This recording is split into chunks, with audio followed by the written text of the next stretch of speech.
വിശുദ്ധ പൗലോസ് ശ്ലീഹ കൊറിന്തോസുകാർക്ക് എഴുതിയ ഒന്നാം ലേഖനം, അധ്യായം 1. യേശുക്രിസ്തുവിന്റെ അപ്പസ്തോലനായി ദൈവഹിതാനുസരണം വിളിക്കപ്പെട്ട പൗലോസ്, സഹോദരൻ സൊസ്തെനസ്, കൊറിന്തോസിലുള്ള ദൈവത്തിന്റെ സഭയ്ക്ക് എഴുതുന്നു. യേശുക്രിസ്തുവിൽ വിശുദ്ധരായവർ, വിശുദ്ധരാകാൻ വിളിക്കപ്പെട്ടവർക്ക് നമ്മുടെ കർത്താവായ യേശുക്രിസ്തുവിന്റെ നാമം എല്ലായിടത്തും വിളിച്ചപേക്ഷിക്കുന്ന എല്ലാവർക്കും നമ്മുടെ പിതാവായ ദൈവത്തിൽ നിന്നും കർത്താവായ യേശുക്രിസ്തുവിൽ നിന്നും കൃപയും സമാധാനവും. യേശുക്രിസ്തുവിൽ നിങ്ങൾക്ക് കൈവന്ന ദൈവകൃപയ്ക്ക് ഞാൻ നിങ്ങളെ ദൈവത്തെ സദാ നന്ദി പറയുന്നു. എന്തുകൊണ്ടെന്നാൽ അവിടുന്ന് എല്ലാവിധത്തിലും, പ്രത്യേകിച്ച് വചനത്തിലും വിജ്ഞാനത്തിലും നിങ്ങളെ സമ്പന്നരാക്കി. ക്രിസ്തുവിനെ പറ്റിയുള്ള സാക്ഷ്യം നിങ്ങളിൽ ഉറപ്പിക്കപ്പെട്ടതിന്റെ ഫലമായി നമ്മുടെ കർത്താവായ യേശുവിന്റെ വെളിപാട് കാത്തിരിക്കുന്ന നിങ്ങൾക്ക് യാതൊരു ആത്മീയദാനത്തിന്റെയും കുറവില്ല. നമ്മുടെ കർത്താവായ യേശുക്രിസ്തുവിന്റെ ദിനത്തിൽ നിങ്ങൾ കുറ്റമില്ലാത്തവരായിരിക്കേണ്ടതിന് അവസാനം വരെ അവിടുന്ന് നിങ്ങളെ പരിപാലിക്കും.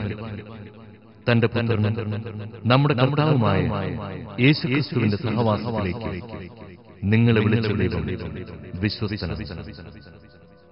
സഹോദരരെ, നിങ്ങളെല്ലാവരും സ്വരച്ചേർച്ചയോടും ഐക്യത്തോടും ഏകമനസ്സോടും ഏകാഭിപ്രായത്തോടും കൂടി വർത്തിക്കണമെന്ന് നമ്മുടെ കർത്താവായ യേശുക്രിസ്തുവിന്റെ നാമത്തിൽ ഞാൻ നിങ്ങളോട് അഭ്യർത്ഥിക്കുന്നു.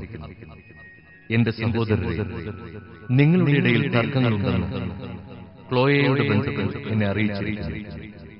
ഞാൻ പൗലോസിന്റേതാണ്, ഞാൻ അപ്പോളോസിന്റേതാണ്, ഞാൻ കേപ്പായുടേതാണ്, ഞാൻ ക്രിസ്തുവിന്റേതാണ് എന്നിങ്ങനെ നിങ്ങൾ ഓരോരുത്തരും പറയുന്നതിനെയാണ് ഞാൻ ഉദ്ദേശിക്കുന്നത്. ക്രിസ്തു വിഭജിക്കപ്പെട്ടിരിക്കുന്നു.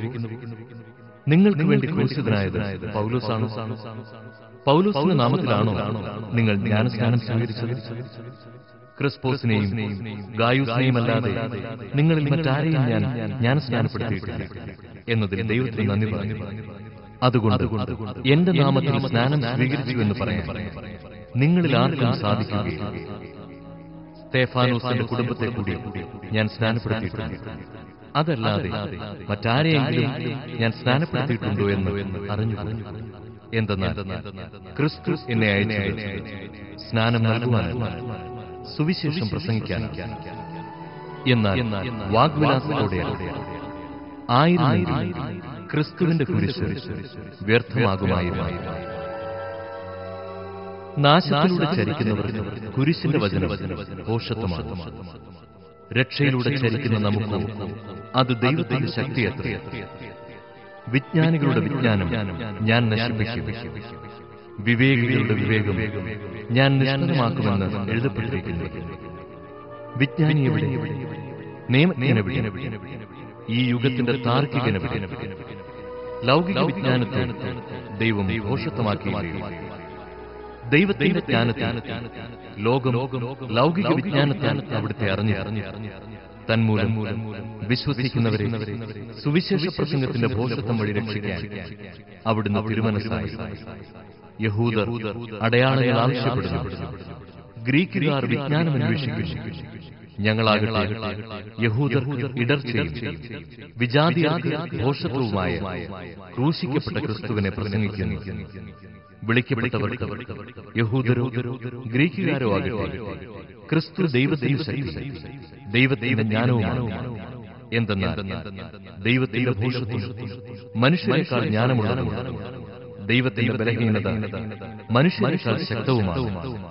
സഹോദരരെ, നിങ്ങൾക്ക് ലഭിച്ചിരിക്കുന്ന ദൈവവിളിയെപ്പറ്റി തന്നെ ചിന്തിക്കുന്നു. ലൗകിക മാനദണ്ഡമനുസരിച്ച് നിങ്ങളിൽ ബുദ്ധിമാന്മാർ അധികമില്ല, ശക്തരും കുലീനരും അധികമില്ല. എങ്കിലും വിജ്ഞാനികളെ ലജ്ജിപ്പിക്കാൻ ലോകദൃഷ്ടിയിൽ ഭോഷന്മാരായവരെ ദൈവം തിരഞ്ഞെടുത്തു. ശക്തമായവയെ ലജ്ജിപ്പിക്കാൻ ലോകദൃഷ്ടിയിൽ അശക്തമായവയെ, നിലവിലുള്ളവയെ നശിപ്പിക്കുവാൻ വേണ്ടി ലോകദൃഷ്ടിയ നിസ്സാരങ്ങളായവയെയും അവഗണിക്കപ്പെട്ടവയെയും ഇല്ലായ്മയെ തന്നെ ദൈവം തിരഞ്ഞെടുത്തു. ദൈവസന്നിധിയിൽ ആരും അഹങ്കരിക്കാതിരിക്കാനാണ് അവിടുന്ന് ഇങ്ങനെ ചെയ്തത്. യേശുക്രിസ്തുവിലുള്ള നിങ്ങളുടെ ജീവിതത്തിന്റെ ഉറവിടം അവിടുന്ന്.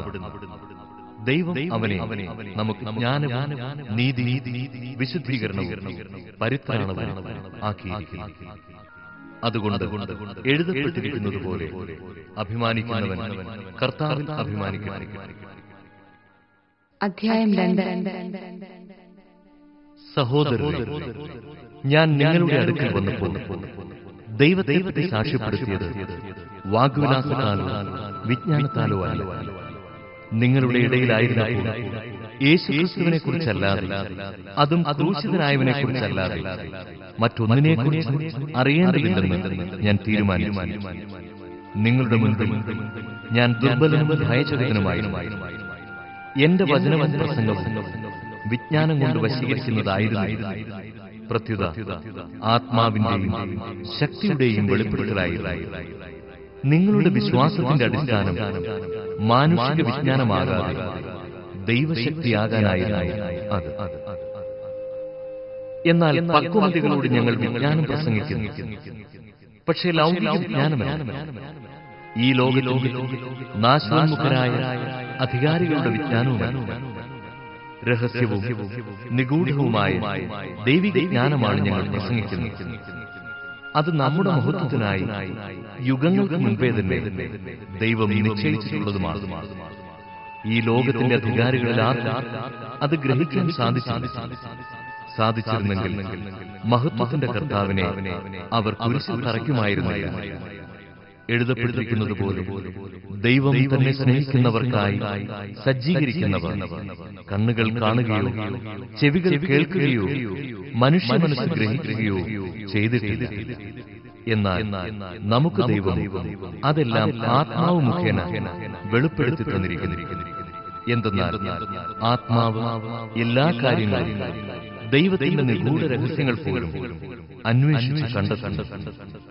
മനുഷ്യന്റെ അന്തർഗതങ്ങൾ അവന്റെ ആത്മാവല്ലാതെ മറ്റാരാണ് അറിയുക?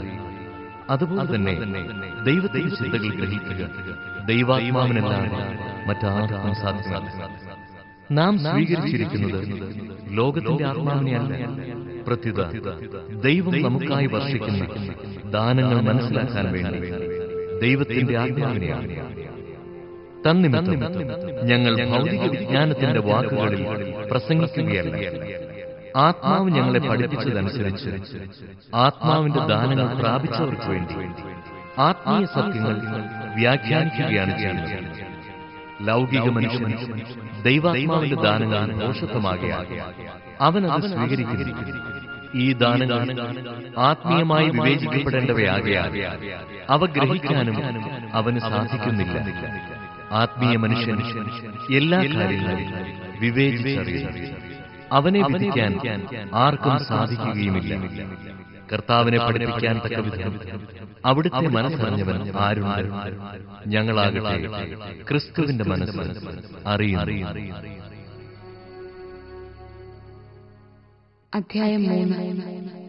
സഹോദരരേ, എനിക്ക് നിങ്ങളോട് ആത്മീയ മനുഷ്യരോടെന്നതുപോലെ സംസാരിക്കാൻ സാധിച്ചില്ല. ജഡിക മനുഷ്യരോടെന്നതുപോലെയും ക്രിസ്തുവിനെക്കുറിച്ചുള്ള അറിവിന്റെ കാര്യത്തിൽ പൈതങ്ങളോട് എന്നതുപോലെയുമാണ് നിങ്ങളോട് ഞാൻ സംസാരിച്ചത്. ഗുരുവായ ഭക്ഷണം കഴിക്കാൻ ശക്തരല്ലാതിരുന്നതിനാൽ നിങ്ങൾക്ക് ഞാൻ പാൽ പാൽ. ഇപ്പോഴും നിങ്ങൾ ആ അവസ്ഥയിലാണ്. എന്തെന്നാൽ നിങ്ങളിപ്പോഴും ജഡിക മനുഷ്യർ തന്നെ. നിങ്ങളുടെ ഇടയിൽ അസൂയയും തർക്കവും നിലനിൽക്കുമ്പോൾ നിങ്ങൾ ജഡികരും സാധാരണക്കാരുമല്ലേ? ലൗകികരായതുകൊണ്ടല്ലേ നിങ്ങളിൽ ചിലർ ഞാൻ പൗലോസിന്റെ ആളാണെന്ന്, ചിലർ ഞാൻ അപ്പൊളോസിന്റെ ആളാണെന്ന് പറഞ്ഞു നടക്കുന്നത്? അപ്പൊളോസ് ആരാണ്? പൗലോസ് ആരാണ്? കർത്താവ് നിശ്ചയിച്ചതനുസരിച്ച് നിങ്ങളെ വിശ്വാസത്തിലേക്ക് നയിച്ച ശുശ്രൂഷകർ മാത്രം. ഞാൻ നട്ടു, അപ്പൊളോസ് നനച്ചു, എന്നാൽ ദൈവമാണ് വളർത്തിയത്. അതുകൊണ്ട് നടുന്നവനും നനയ്ക്കുന്നവനും അല്ല, വളർത്തുന്നവനായ ദൈവത്തിനാണ് പ്രാധാന്യം. നടുന്നവനും നനയ്ക്കുന്നവനും തുല്യരാണ്. ജോലിക്ക് തക്ക കൂലി ഓരോരുത്തർക്കും ലഭിക്കും. ഞങ്ങൾ ദൈവത്തിന്റെ കൂട്ടുവേലക്കാരാണ്. നിങ്ങളാകട്ടെ ദൈവത്തിന്റെ വയൽ വീട്. എനിക്ക് നൽകപ്പെട്ട ദൈവകൃപയനുസരിച്ച് ഒരു വിദഗ്ധ ശില്പിയെപ്പോലെ ഞാൻ അടിസ്ഥാനം മറ്റൊരുവൻ അതിന്മേൽ പണിയുകയും ചെയ്യുന്നു. എപ്രകാരമാണ് താൻ പണിയുന്നതെന്ന് ഓരോരുത്തരും ഗൗരവപൂർവ്വം ചിന്തിക്കട്ടെ. യേശുക്രിസ്തുവെന്ന അടിസ്ഥാനം സ്ഥാപിക്കപ്പെട്ടു കഴിഞ്ഞു. അതിനു പുറമെ മറ്റൊന്ന് സ്ഥാപിക്കാൻ ആർക്കും സാധിക്കുകയില്ല. ഈ അടിസ്ഥാനത്തിന്മേൽ ആരെങ്കിലും സ്വർണമോ വെള്ളിയോ രത്നങ്ങളോ തടിയോ പുല്ലോ വൈക്കോലോ ഉപയോഗിച്ച് പണിതാൽ ഓരോരുത്തരുടെയും പണി പരസ്യമാകും. കർത്താവിന്റെ ദിനത്തിൽ അത് വിളംബരം ചെയ്യും. അഗ്നിയാൽ അത് വെളിവാക്കും. ഓരോരുത്തരുടെയും പണി ഏത് തരത്തിലുള്ളതെന്ന് അഗ്നി തെളിയിക്കുകയും ചെയ്യും. ആരുടെ പണി നിലനിൽക്കുന്നുവോ അവൻ സമ്മാനിതനാകും. ആരുടെ പണി അഗ്നിക്കിരയാകുന്നു അവൻ നഷ്ടം സഹിക്കേണ്ടി വരും. എങ്കിലും അഗ്നിയിലൂടെ അവൻ രക്ഷ പ്രാപിക്കും. നിങ്ങൾ ദൈവത്തിന്റെ ആലയമാണ്. ദൈവാത്മാവ് നിങ്ങളിൽ വസിക്കുന്നുവെന്നും നിങ്ങൾ അറിയുന്നില്ലേ? ദൈവത്തിന്റെ ആലയം നശിപ്പിക്കുന്നവനെ ദൈവവും നശിപ്പിക്കും. എന്തെന്നാൽ ദൈവത്തിന്റെ ആലയം പരിശുദ്ധമാണ്. ആ ആലയം നിങ്ങൾ. ആരും ആത്മവഞ്ചന ചെയ്യാതിരിക്കാതെ ആരെങ്കിലും ഈ ലോകത്തിൽ ജ്ഞാനിയെന്ന് വിചാരിക്കുന്ന പക്ഷം യഥാർത്ഥ ജ്ഞാനിയാകേണ്ടതിന് തന്നെ ഭോഷനാക്കട്ടെ. എന്തെന്നാൽ ഈ ലോകത്തിന്റെ വിജ്ഞാനം ദൈവത്തിന്റെ ഭോഷത്വമാണ്. അവൻ ബുദ്ധിശാലികളെ അവരുടെ തന്ത്രങ്ങളിൽ തന്നെ കൊടുക്കുന്നുവെന്നും ബുദ്ധിശാലികളുടെ ആലോചന വ്യർത്ഥങ്ങളാണെന്ന് കർത്താവ് അറിയുന്നുവെന്നും എഴുതപ്പെട്ടിരിക്കുന്നു.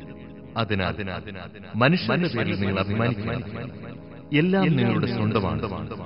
പൗലോസും അപ്പോളോസും കേപ്പായും ലോകവും ജീവനും മരണവും ഇപ്പോഴുള്ളവയും ഉണ്ടാകാനിരിക്കുന്നവയും എല്ലാം നിങ്ങളുടേത് തന്നെ.